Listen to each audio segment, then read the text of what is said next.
అమరావతి చట్టబద్ధత బిల్లు తర్వాత 5 గ్రామాల వివాదం మరోసారి తెరపైకి వచ్చింది.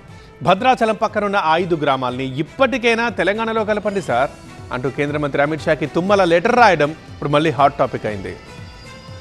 ఖమ్మం జిల్లా భద్రాచలం మండలానికి ఆనుకుని ఉన్న 5 గ్రామాలను తెలంగాణలో కలిపే అంశం మరోసారి చర్చనీయాంశంగా మారింది. ఇదే అంశంపై కేంద్ర హోంశాఖ మంత్రి అమిత్ షాకు తెలంగాణ మంత్రి తుమ్మల నాగేశ్వరరావు లేఖ రాశారు.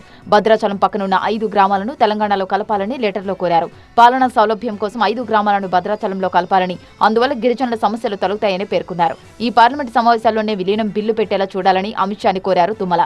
కాగా గత గురువారం ఏపీ రాజధాని అమరావతి చట్టబద్ధత బిల్లుపైన రాజ్యసభలో జరిగిన చర్చ సందర్భంగా భద్రాచలం 5 గ్రామాలు తెలంగాణకే ఇవ్వాలని తెలంగాణ ఎంపీ రేణుకా చౌదరి కూడా కేంద్రాన్ని కోరారు.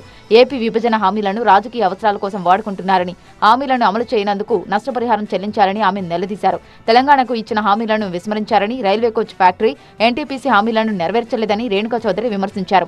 తెలంగాణకు మొండి చేయి చూపిస్తున్నారని, 5 గ్రామాలను తెలంగాణకు ఇవ్వాలని, తెలంగాణలో ఉండాలనుకునే వాళ్లను ఏపీలో ఎలా కలుపుతారని ఆగ్రహం వ్యక్తం చేశారు. మొత్తంగా 5 గ్రామాలపై కేంద్రం ఎలా స్పందిస్తుంది, తుమ్మల లెటర్కు ఎలాంటి రిప్లై వస్తుంది అన్నది ఆసక్తికరంగా మారింది.